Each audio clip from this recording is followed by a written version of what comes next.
আন্তঃৰাষ্ট্ৰীয় ফুটবলৰ অসমক প্ৰতিনিধিত্ব কৰিবলৈ আজি ৰাওনা হোৱা নুমলীগড় উচ্চতৰ মাধ্যমিক বিদ্যালয়ৰ দলটোক আজি পুষ্পবৃষ্টিৰে শুভেচ্ছা জনাইছে।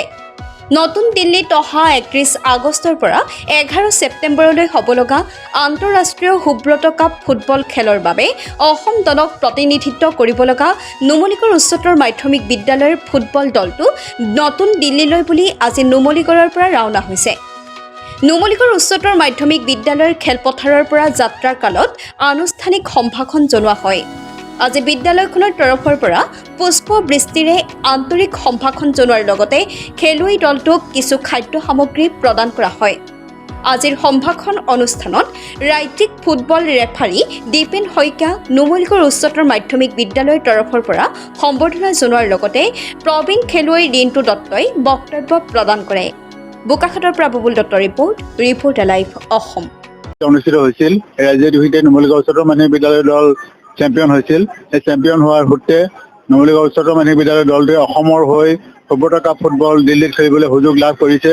সেই অনুযায়ী আজি আমাৰ বিদ্যালয়ৰ দলটি আজি খন্তেক সময়ৰ আগতে দিল্লীলৈ ৰাওনা হৈছে। তেওঁলোকে ৩১ আগষ্টত তেওঁলোকৰ বাকী যিখিনি আগতীয়া কাম পঞ্জীয়নৰ পৰা আদি কৰি যিমানখিনি আছে গোটেই কামখিনি ৩১ আগষ্টত হ'ব।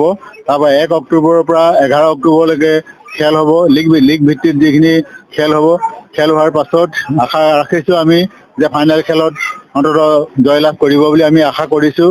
দলটো আশা প্ৰকাশ কৰিছে। গতিকে বিদ্যালয়খনৰ লগতে গোলাঘাট জিলাবাসীৰ কাৰণে এক গৌৰৱৰ দিন, কিয়নো গোলাঘাট জিলাৰ সুদীৰ্ঘ ২০ বছৰৰ মূৰত এই সুযোগ লাভ কৰিছে। সুদীৰ্ঘ ২০ বছৰে গোলাঘাট জিলাৰ পৰা সুব্ৰত কাপ খেলিবলৈ আমাৰ গোলাঘাট জিলাৰ পৰা কোনো দলে এই সুযোগ লাভ কৰা নাছিল। গতিকে ২০ বছৰৰ মূৰত নুমলীগড় উচ্চতৰ মাধ্যমিক বিদ্যালয়ে এই খেলাৰ সুযোগ লাভ কৰিছে।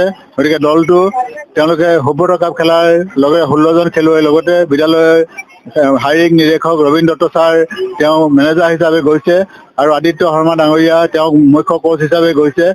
তেওঁলোকে দীৰ্ঘদিন ধৰি প্ৰশিক্ষণৰ অন্তত তেওঁলোকে এক কঠোৰ সংগ্ৰামেৰে তেওঁলোকে দিল্লীত ফুটবল খেলিবলৈ ৰাওনা হৈছে। গতিকে আমি আশা কৰিছোঁ যে নুমলীগড়বাসী ৰাইজ অসমবাসী ৰাইজৰ হৈ তেওঁলোকে আশা পূৰ্ণ কৰিব যে সুব্ৰত কাপ ফুটবল এইবাৰ অসমলৈ তেওঁলোকে আগুৱাই আনিব পাৰিব।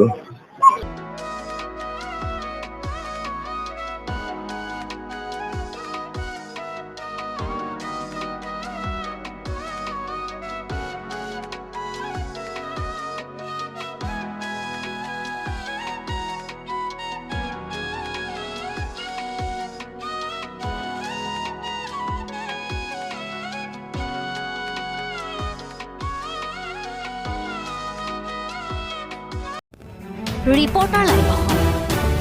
নিৰ্ভীক